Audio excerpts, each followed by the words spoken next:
Jadi sebetulnya gini, sebetulnya yang dimaknai kurban itu lebih dua kita siapa ini buat ini disebut di jarot mano. Oh, ini adkurukum waskurili walatakkurun. Musim kurban. Kenapa nggak pada tertarik? Bukan orang-orang yang benar, orang-orang gila semua.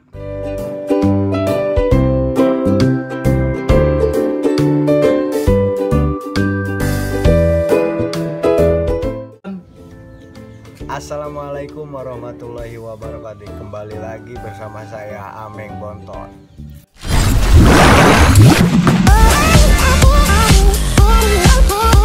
Sekarang saya lagi berada di kediaman Mang Boma, pelaku pendiri komunitas Kopaska sekaligus ketua. Alhamdulillah setelah tahun lamanya saya bersama beliau dan mengikuti program-program beliau yang sangat-sangat begitu mulia, sehingga di tahun sekarang, di hari raya kurban sekarang, kita atau kami bisa melakukan kurban 1 ekor sapi. Oke, langsung saja kita berbincang-bincang bersama Mang Boma selaku penggagas berlangsungnya kurban sapi di tahun ini. Oke guys, kita Halo guys, tahun depan onta. Siapa tekan dia kok gening pelit. iya tuh bareng. Oh, aing bareng. Oh, di dia. Apaan? Temana ge ngobar, ngopi bareng. Ngobrol bareng. Kayak ngobrol bareng. Ngobar. Baik, kamu kumaha we ngalering idul. Siapa masalah tuh guys? Coba lah mereka bisa selfie kamera anak aing kan bisa tempo. Aik pakai kamera hareup. Yang mending kamera hareup ka tempo. Ya, oke Itu guys. main teh ka tempo guys. Ganti kamera heula guys. Tah, gitu mah coba kan ieu keun eta mah sampina goblok. Tah eta sapina. Iya, tapi orang temenan make gaik-gaikan. Oke, gaik gitu. Emang kudu YouTuber pakai guys. Juga make gaik-gaikan biasa batul gaik-gaik. Oleh guys, yes. Itu kudu lah. Oke, Mang Boma. Bisa Mang Boma ceritakan awal mulanya Mang Boma punya ide untuk melakukan program kurban ini bersama teman-teman, sehingga Mang Boma bisa tercapai. Sekarang bisa tercapai melakukan kurban 1 ekor sapi. Bisa ceritakan kepada kita, kepada teman-teman yang nonton. Oke, sebelumnya assalamualaikum warahmatullahi wabarakatuh. Perkenalkan, saya Boma dari komunitas Kopaska. Untuk menjawab pertanyaan dari Ameng Bontot, kebetulan memang di kurban untuk tahun ini memang saya yang menggagas ke teman-teman. Sebetulnya gagasan tersebut, ide tersebut itu berawal dari memang tiap tahun saya awalnya suka mengadakan kurban itu hanya sebatas menyembelih kambing. Menyembelih kambing, cuman merasa kasihan karena yang namanya seekor kambing hanya cuman sebatas angkanya doang yang gede. Kisaran angka sekitar 27 sampai 28 itu 1 ekor kambing. Jadi sebelumnya sudah. Sebelumnya sudah. Nah, dari sebelumnya itu kita jadikan pelajaran. Karena apa? Untuk membagi tetangga aja bisa disebut itu nggak kebagian semua, begitu. Jadi nggak kebagian semua. Nah, disitulah ada ide gimana caranya supaya tahun depan kita bisa, ya kita ini bisa untuk kurban sapi. Nah, dari situ dicetuskan gimana kalau kita adain patungan, terus itu udunan, the power of udunan. Nah, didinya merenan gitu. Jadi urang teh rerempugan ya, rerempugan udunan gitu. Ya alhamdulillah lah merenan. Ya sekarang ini alhamdulillah berarti udah terlaksana. Kita bisa membeli 1 ekor hewan kurban yaitu jenis sapi. Mudah-mudahan bisa manfaat dan maslahat, dan kita pun yang mensedekahkannya mendapatkan barokah dan pahalanya dari Allah Ta'ala. Mungkin itu jawaban yang barusan ditanyakan sama Ameng Bontot. Insya Allah tahun harap mau ontak. Amin. Ya begitu teman-teman. Mudah-mudahan ide seperti ini bisa jadi inspirasi buat teman-teman di tahun berikutnya. Kalau sendiri gitu, kurban sendiri 1 ekor sapi kan mungkin terasa berat gitu ya. Jadi kalau bareng-bareng itu kan terasa ringan. Jadi sebetulnya gini, sebetulnya yang dimaknai kurban itu lebih, kalau menurut saya pribadi itu lebih apa sih ya, lebih ke jiwa kita, ke hati kita, sama niat kita. Pertama niat dulu terus disertai dengan tekad. Jadi cek bahasa Sunda teh mah laku lampah tekad jeung paripolah gitu ya. Jadi kudu saimbang gitu. Jadi diawali dengan niat dulu, niatan bismillah, terus ada di hati kita tanamkan, masa orang lain bisa saya nggak bisa, nah gitu. Jadi kasarnya dari situ sebetulnya siapa aja bisa seperti ini, yakin, asalkan ada kekompakan, terus ada niatan dalam hati untuk ditanamkan, bisa berbagi, sebetulnya bisa. Nah justru yang saya yang saya sesalkan itu sebetulnya bisa dibilang, anggaplah kita ini bukan orang-orang yang benar, orang-orang gila semua. Haji. Bahkan bisa disebut untuk sawah sepacul pun kita nggak punya. Sawah sepacul pun jangankan hektaran, sepacul aja kita nggak punya. Tapi dengan kemauan dan tekad yang kuat, alhamdulillah bisa terwujud apa yang kita ini direncanakan dari awal gitu. Yang penting satu, tekad, kemauan, dan disertai dengan niat gitu kan. Niat, tekad, dan kita satukan tujuan untuk bisa membeli sesuatu yang kita cintai, itu kita bisa korbankan gitu. Padahal justru yang lebih khawatir itu kebanyakan sekarang itu banyak sebetulnya yang titil haji, banyak yang sawahnya lebih dari 5 hektar banyak. Nah kenapa mereka itu jadi lebih sayang ke hartanya daripada ke akhiratnya, kalau menurut saya sendiri. Karena apa? Justru kan saya sendiri orang bodoh mendengar dari kata ustadz, para ulama, alim ulama, para kiai dan habaib, katanya yang akan menjadi saksi kita di yaumil kiamah itu darahnya, bulunya, sama tanduknya gitu kan. Nah apa mereka orang yang punya sawah sekian hektar tidak merasa tidak ingin punya tunggangan untuk di yaumil kiamah gitu kan. Nah sepeda. Arek ngagoes. Nah kalau saya sendiri sih justru lebih prihatinnya gini. Untuk sebetulnya kan gini, dari tahun-tahun sebelumnya kebanyakan orang-orang tuh pada gilanya kalau pas gila batu akik, orang-orang kok pada mampu untuk ngumpulin. Padahal mahal. Diusahakan ngumpulin batu akik, ada yang 600, 1 juta, sampai ada yang sekian juta dibeli kan gitu. Nah terus dikala musim bonsai, pada berebut, pada jadi kolektor bonsai. Musim manu pada beli burung itu semua kan. Nah terus sekarang lagi zamannya musim sepeda, sampai harga 3 juta pun mereka beli. Nah kenapa di momen sekarang di bulan Zulhijjah pas hari kurban, berarti bisa dibilang musim kurban. Kenapa nggak pada tertarik? Gitu kan, harusnya mereka tertarik beli sate eta mah tusuk-tusuk maranggina yang areng cocok. Tapi kan kurban itu hanya untuk orang yang mampu katanya Mang Buma ya. Untuk yang mampu. Nah mampu di sini tuh mampu seperti apa sih? Kalau menurut saya pribadi, dari orang yang segi bodoh, ekonomi atau apa gitu? Kalau menurut saya pribadi, orang yang fakir, yang bodoh, kalau menurut saya pribadi itu pengertian mampu di situ bukan diartikan dengan bergelimangnya harta benda. Bukan diukur dengan harta benda berlimpah, ada mobil ratusan sampai istilahnya gedung mewah atau sawah hektaran.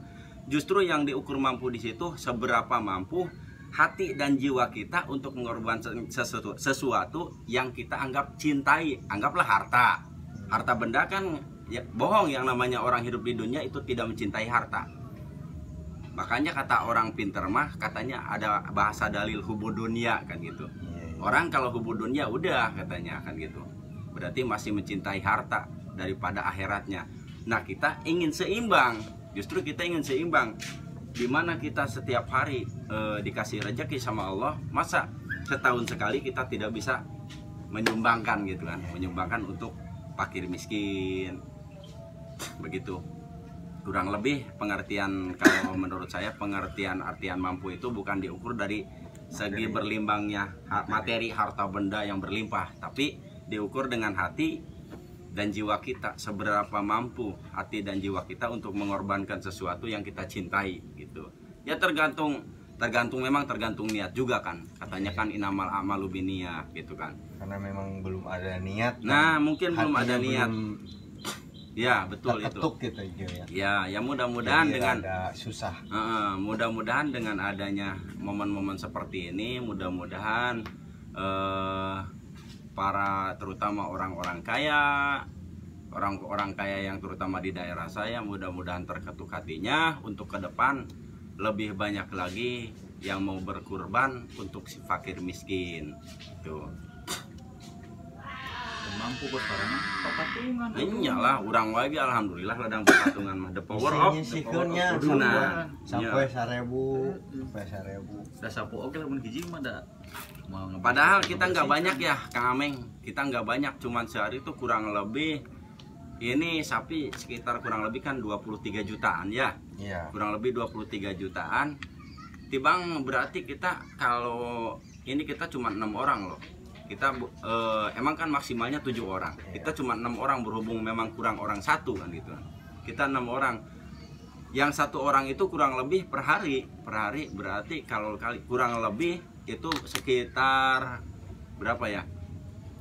10 5 kurang lebih 18.000 lah ya Kang Ameng. Ya, kurang lebih segitu lah ya.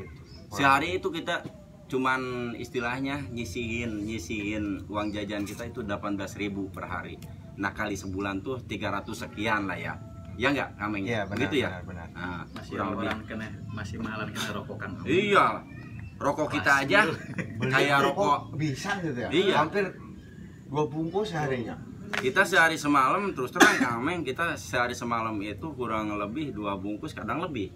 Itu kalau kali 15.000 aja udah 45.000 Kang Age. Makanya bohong kalau seumpamanya memang orang-orang nggak bisa berkurban, bohong. Apalagi bisa dibilang orang yang mampu dalam segi materi, bisa dibilang harta berlimpah kayak semacam sawah, punya sawah, terus punya kendaraan mewah. Apalagi yang punya, anggaplah gedong sigrong cina. Bro di juru, bro di pantong ngalayah di tengah imah mah komo. Naon susah nasilah kurban setahun sekali gitu lah. Kita aja yang beragajulan bisa. Iyalah. Ya karena memang belum ada niat. Jadi lebih ke niat sama hati. Bener. Dari hati. Bro, yang kalian pandang sebelah mata ini kita bukti nyata real. Makanya jangan pandang kami sebelah mata.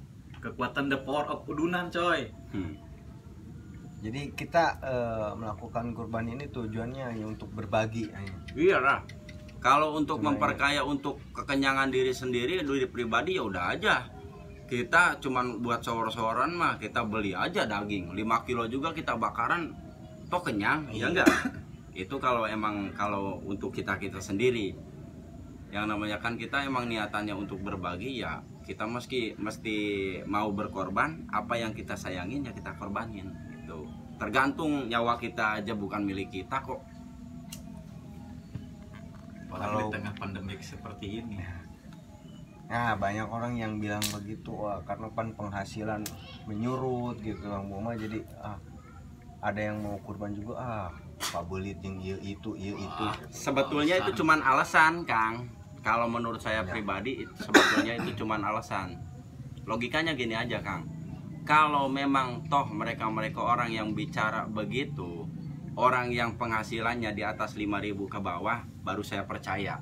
Kalau orang yang punya sawah minimal ini Kang, dari mulai setengah hektar, 1 hektar sampai sekian puluh hektar, bilangnya dengan bahasa begitu nonsen kalau menurut saya. Masalahnya apa? Berarti balik lagi ke hati dan jiwanya dia.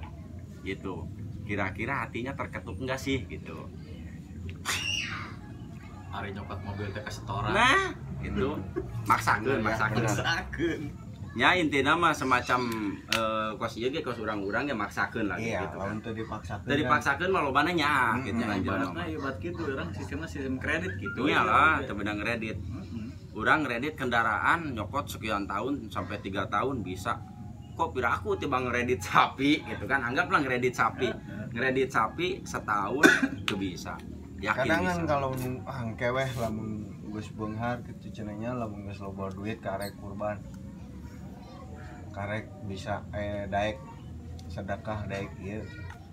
Tapi kenyataannya kebanyakan orang gitu setelah Makin kaya makin sayang. iya makin kaya nyaah ininya. Kenapa harus mesti nunggu kaya dulu? Iya, Biasanya jelema beunghar sok tereh pae. Nah, kebanyakan gitu, kebanyakan kaget. ya justru kan dari untuk berbagi sendiri gitu kan, dari mulai ditanamkan kita berbagi sendiri itu tidak harus menunggu kaya. Masalahnya apa?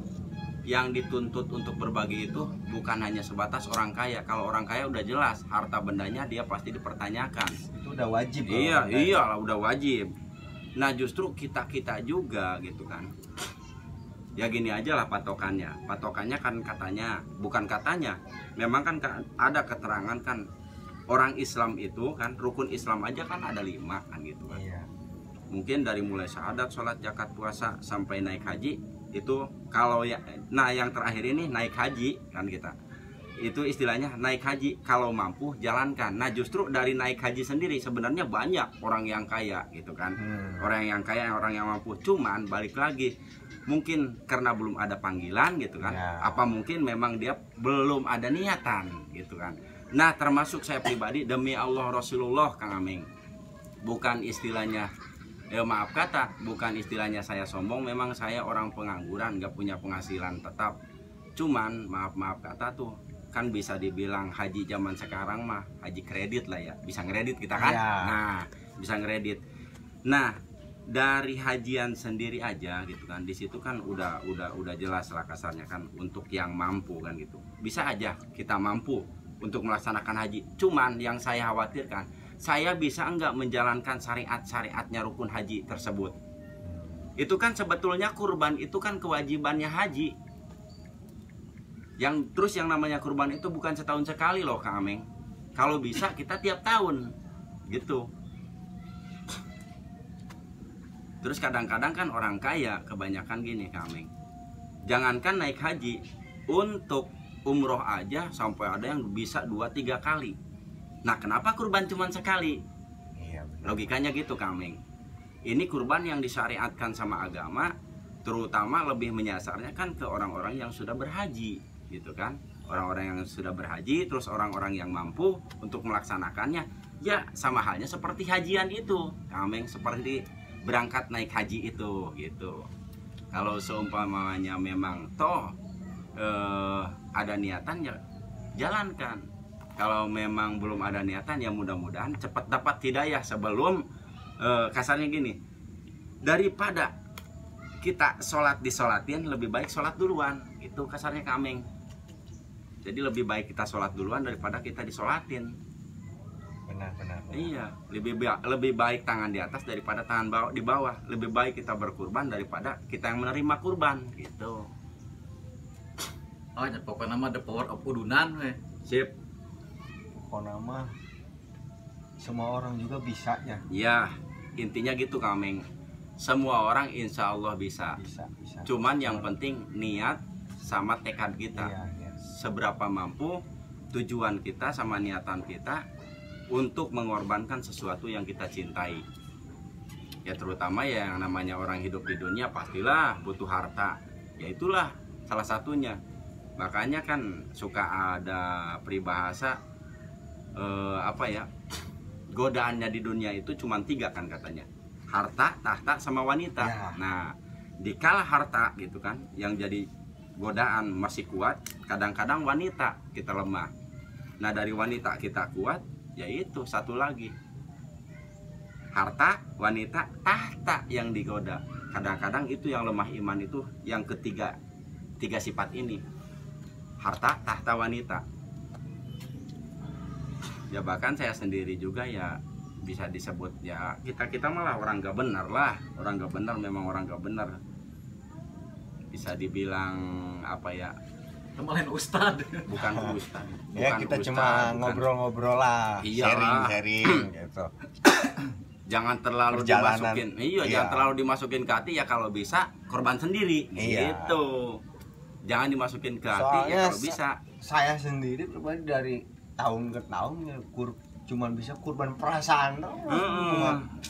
Emang Ya saya pun begitu Kang Ameng. Alhamdulillah sekarang gitu setelah gabung gitu sama Kopaska, dekat Di sama jomblo. Kopaska. Di Karena jomblo. saya tertarik program-program Kopaska itu bagus-bagus menurut saya gitu. Ya alhamdulillah. Setiap tahunnya ada santunan, peduli gitulah. Kopaska itu peduli sama yatim piatu. Kan memang awal kita mendirikan komunitas kita aja kan komitmennya sama anak-anak itu, satu, kita pegang solidaritasnya yang tinggi. Nah kedua, untuk mempererat tali persaudaraannya itu, kita dengan cara apa ya? Dengan cara kita mau berbagi, gitu kan? Bukan hanya sebatas untuk mempererat tali persaudaraan. Gampang kalau untuk mempererat tali persaudaraan kita cukup makan rame-rame, itu udah erat loh makan persaudaraan. Tapi dikala untuk berbagi kadang-kadang orang hanya sebatas numpang lewat makan aja. Tapi untuk berbagi sayang. Nah justru kita ditekankan di situ, silakan gabung ke Kopaska asal kita mau berbagi. Gitu. Kita mau berbagi karena apa? Prioritas kita berarti yatim sama duafa, Ya, gitu, jompo dan duafa. Makanya ya alhamdulillah bisa dibilang kurban ya kita tiap tahun, walaupun memang kasarnya untuk sapi sendiri baru kali ini kami. Itu juga alhamdulillah berarti hasil patungan kita ya Deporo Udunan. Udunan. Bang Boma sendiri sering berbagi dan apa nggak takut miskin gitu, hartanya dibagi-bagi. Kalau untuk saya pribadi kami, saya yakin sih ya. Soalnya kan di situ saya pernah lihat ada ayat di situ, fadkuruni adkurukum waskuruli walatakkurun. Jadi saya nggak takut kami. Saya semakin ingat sama Allah, Allah akan lebih ingat sama kita. Jadi saya nggak takut miskin, apalagi kan di situ ada lagi katanya kata para alim ulama, la in syakartum la azidanakum wa la in kafartum min adzabil syadid, kan gitu. Kita harus bersyukur. Nah, cara bersyukur kita itu apa? Ya harta kita tolong di balik harta yang kita dapatkan itu ada haknya orang lain. Ya kita sisihin buat orang lain, jangan dimakan sendiri. Karena apa? Harta itu akan menuntut kita juga yaumil kiamah. Jangan salah Kang Ameng gitu kan. Jangan semata-mata kita udah nikmatin hidup kita aja di dunia. Gimana akhirat mah gimana nanti, jangan salah. Berarti istilahnya kita sama aja meragukan akhirat. Sedangkan kan di rukun iman ada kan wabil yaumil akhir, itu kan ada di situ kan. Wabil qadari wa khairi wa syarri minallahi taala, itu udah ketentuannya Allah taala, qada dan qadarnya. Ini mah ngobrol santai aja, Ngobrol santai aja nunggu maghrib. Iya. Sambil nunggu nggak buka. Harusnya kita puasa Iya. sekarang tuh. Cuman karena ada kopi pagi-pagi jadi tergoda. Jadi udahlah ngopi aja lah. Sama kopi aja sudah tergoda, apalagi sama Apalagi wanita. sama wanita. Aduh, Lagi sama kamu. udah apalah aku mah. Ya, aku mah apa sih? Oh, gitunya dibalik. Nah, gitu teman-teman. Mudah-mudahan setelah dengar cerita kita gitu, teman-teman termotivasi lah. Tahun depan insya Allah bisa teman-teman. Ya the power of Udunan, kalau nggak bisa sendiri ya bareng-bareng ajak teman-teman yang lain gitu. Justru sebetulnya saya aja senang tuh pas orang-orang di sini belum mengenal bulan Hijriah, tahun Hijriah. Nah justru di komunitas kita lebih dulu mengenalkan, kita lebih ke anniversary-nya itu di bulan Hijriah, ngambilnya kan di bulan Muharram itu. Di Muharram lah, momen Muharram lah kita ngambil untuk anniversary-nya Kopaska. Nah di situ kita hitung-hitung mengenalkan ini loh, jangan salah, selain Masehi masih ada tahun tuh Hijriah gitu. Jadi itu mengingatkan orang Islam. Nah dari situ kita mulai mengenalkan, terus kita mulai berbagi. Alhamdulillah kan sekarang orang-orang sudah pada kenal bulan Hijriah, terus kenal bulan Muharram. Kan banyak Ameng ya yang Iya. merayakan sekarang kalau Muharraman. Nah Banyak, itu banyak. makanya alhamdulillah berarti Alhamdulillah sekarang udah ramai gitu. ya berarti memang kasarnya dakwah kita walaupun memang di jalan, tapi alhamdulillah dipakai toh sama orang-orang, sama mereka orang gitu. Kopas itu komunitas Vespa, Pecinta, pecinta skuter. skuter Terkarawang. skuter Karawang. Oke, mohon maaf, kadang kan komunitas Vespa itu dipandang sebelah mata oleh masyarakat. Betul. Karena kebanyakan kan dari penampilan, dilihat dari penampilan. Gimana ya, kayak gitulah. Ya penampilan saya aja urak-urakan kami, Iya. tahu sendiri. Kita jangan lihat dari penampilannya kan. Iya. Ya. Banyak sekarang penampilan yang rapi ya, tapi hatinya Kotor. busuk. Iya. Ya justru memang orang kadang menilai sesuatu itu dari casing kami. Nggak jauh beda lah. Kasarnya gini, saya punya HP A gitu kan. Seumpamanya HP saya casingnya butut, padahal belum tentu untuk kekuatan HP tersebut bisa maksimal gitu. Iya. Nah tiba-tiba ada HP baru, mereka lebih tertarik. Padahal untuk kekuatannya itu tidak maksimal. Nah sebetulnya seperti itu. Jadi orang tuh hanya menilai seseorang itu dari casing. Padahal kalau menurut saya pribadi itu sangat tidak relevan. Salah lah. Iya sangat Jangan salah. menilai orang dari penampilannya aja gitu. Apalagi baru lihat. Coba kita kenali dulu, dekati dulu. Ajak ngobrol berdua, Ngopi bareng. Iya, ngopi ajak bareng. Diajak ngopi santai, ngobrol. Kalau Jadi kata kita lebih dekat. iya.